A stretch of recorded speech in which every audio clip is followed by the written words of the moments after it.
اللہ کے نام کو ذہن و دماغ میں بٹھا کے اپنے بندے ہونے کے تصور کو بٹھا کے تب جو ہے پڑھو، جو چاہے بندے بنے رہو گے. جب بندہ بن کے رہے گا تو اس کی نماز کبھی قضا نہیں ہوگی. بندہ بن کے رہے گا حرام کا کبھی استعمال نہیں کرے گا. بندہ بن کے رہے گا تو ہر ایک کی عزت کرے گا، اکرام کرے گا. چونکہ بندہ ہے تو ہر ایک کی عزت کرے گا، اکرام کرے گا. جی حضوری چاپلوسی نہیں کرے گا. آدمی کے اندر اخلاص ہونا چاہیے، تقوی ہونا چاہیے، استغنا ہونا چاہیے. استغنا ہونا چاہیے. ہمیں جو کچھ ملنا ہے وہ اللہ کے دربار سے ملنا ہے، اور ملتا ہے، بہت ملتا ہے. آپ جو ہے اخلاص کے ساتھ کہیں بیٹھ جائیے اور تقوی کی زندگی کو اپنا لیجئے، اور کسی کے مال کی طرف توجہ آپ کی نہ ہو. آپ کو کے قدموں میں دولت آ کے گرے گی. لوگ آپ کو دیتے ہوئے ڈریں گے کہ پتہ نہیں قبول بھی کریں گے کہ نہیں کریں گے. اس لیے آپ حضرات سب جو ہے یہ ذہن بنا کے باہر جائیں، خوب کام کریں. جو محنت آپ حضرات نے کی ہے، جو علم آپ کو ملا، وہ امانت ہے، وہ کمائی کا ذریعہ نہیں ہے.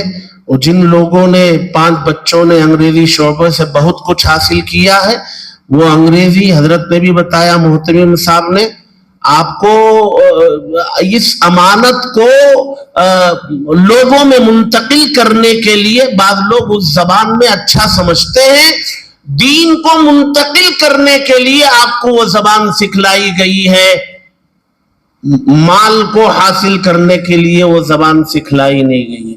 لہذا اس زبان کو بھی دین کو منتقل کرنے کے لیے استعمال کیجئے. مجھے بڑی خوشی ہے یہ کہ یہاں میں سال کے شروع میں بھی آیا تھا، اور میں حالانکہ اس قابل نہیں ہوں، لیکن حضرت مفتی سعادت اللہ صاحب کا حسن ظن ہے ہمارے بارے میں، اور بلا لیتے ہیں، یاد کر لیتے ہیں تو حاضر ہوتا ہوں. لیکن خوشی ہوتی ہے. یہ 29 بچے جو ہے پوری طرح تیار ہو کر کے قوم میں جائیں گے. وہ 5 بچے الگ سے انگریزی زبان میں تیار ہو کر کے جائیں گے. کتنا فائدہ ہوگا. بہرحال یہ جتنا خیر یہاں پھیلا ہوا ہے، اور ان سب کے اجر میں، ثواب میں محترم جناب سعید منور صاحب اور ان کی پوری فیملی کا حصہ ہے. اللہ تبارک و تعالی ان تمام خدمات کو قبول فرمائے، اور ہر طرح کی رونق اور بہار سے اس کو مالا مال فرمائے، اور ہم سب کو کہنے سننے سے زیادہ عمل کی توفیق نصیب فرمائے. آمین. وآخر دعوانا ان الحمد. شایا پہن کر کے اترنے کی ضرورت ہے. اور یہ اللہ ایک لباس پہنائیں گے، اتارے نا. انہوں نے اتارا نہیں تھا شہادت تک، آپ اتنی جلدی اتار رہے ہیں.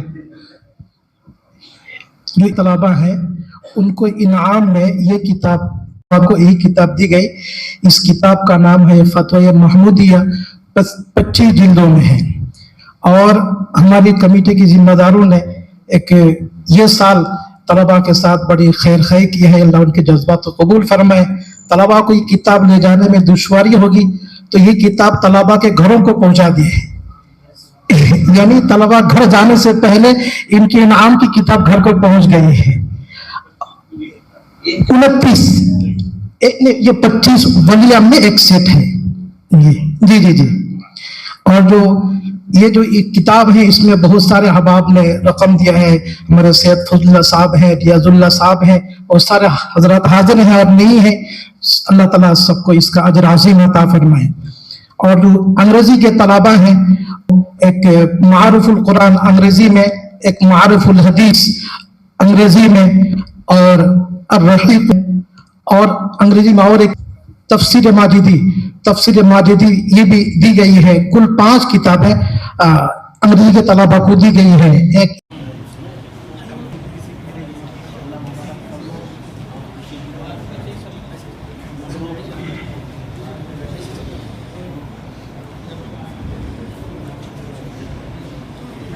کے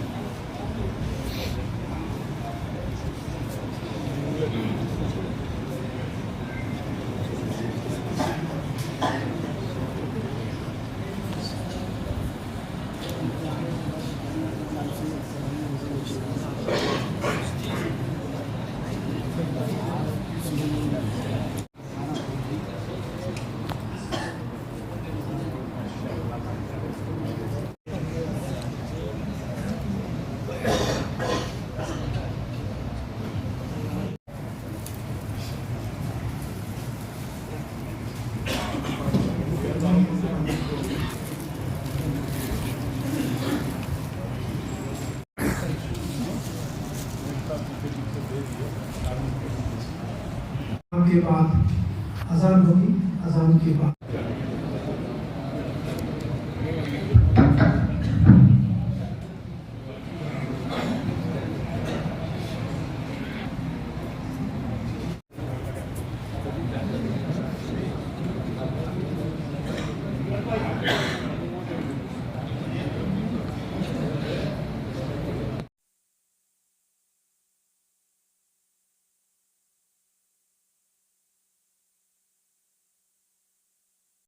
بسم الله الرحمن الرحيم إنما يخشى الله من عباده العلماء وقال تعالى قل هل يستوي الذين يعلمون والذين لا يعلمون وقال النبي صلى الله عليه وسلم من خرج في طلب العلم فهو في سبيل الله حتى يرجع وكما قال عليه الصلاة والسلام. حضرات علماء کرام، معزز حاضرین، منتظمین مجلس اعلیٰ اور خاص طور سے اس سال سند فراغت حاصل کرنے والے حضرات علماء اور مفتیان، یہاں آ کر علم دین میں پختگی حاصل کرنے کا حسین اور ضروری موقع فراہم فرمایا اور ایک ملے ہوئے تجربے کار صاحب بصیرت عالم دین اور مفتی شریف مدین کے پاس آپ حضرات کو پہنچایا. جی تو یہی چاہ رہا تھا کہ شروع سے حاضر ہو، لیکن کچھ حرارت کی وجہ سے مجھے پہنچنے میں کافی تاخیر ہو گئی. یہ میری محرومی کی بات ہے کہ وقت پر حاضر نہیں ہو سکا. کچھ بولنے کی ضرورت نہیں ہے، بولنے والے نے بہت کچھ بول دیا ہوگا، سننے والے نے بہت کچھ سن لیا ہوگا. وقت کا دامن بہت ہی تنگ ہو چکا ہے. مجھے صرف آپ حضرات کو مبارکباد پیش کرنا ہے. اللہ تعالیٰ آپ حضرات کو آپ کا حاصل کیا ہوا علم مبارک فرمائے. اس علم پر عمل کی توفیق اللہ کی طرف سے ہو جائے گی تو اللہ تعالیٰ وہ علم و حکمت کے چشمے جاری کریں گے جو علم باخبر کیا جاتا ہے، اس سے اس کا کوئی تعلق نہیں.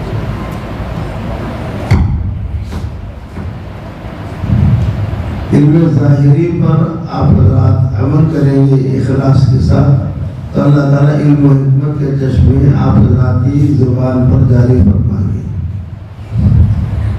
ہمارے جو اکابر اور اسلاف گزرے ہیں انہوں نے جو کچھ فرمایا ہے یا لکھا ہے وہ سب وہ علوم نہیں ہے جو انہوں نے کتابوں میں پڑھا ہے. بہت کچھ ایسے علوم ہیں جو سینہ بسینہ منتقل ہوئے ہیں، بلکہ کچھ علوم وہ بھی ہیں جو کہیں سے ان کو حاصل نہیں ہوا، اللہ نے خود ان کے دل میں اس کا فیضان جاری کیا. تو آپ حضرات سے امید ہے کہ آپ کے مربی، آپ کے معلم نے یقیناً ان باتوں کی طرف توجہ دلائی ہوگی. ظاہر علم حاصل ہونا بھی کوئی معمولی بات نہیں ہے. اسی ظاہر علم کو حاصل کرنے کے بعد ہی یہ سارے علوم حاصل ہوتے ہیں. بہت کم ایسا ہوا ہے کہ اللہ تعالیٰ نے کسی امی کو دین کا رہبر اور رہنما بنایا. بہت کم. شاہ عبدالعزیز دباغ ہیں، سید احمد شہید رائے بریلوی ہیں، حضرت حاجی اللہ مہاجر ملکی ہیں. یہ وہ حضرات ہیں جنہوں نے باقاعدہ پورے علوم حاصل لے کے جو مدارس میں حاصل کیے جاتے ہیں، لیکن اللہ تعالیٰ نے ان حضرات سے بہت کام لیا.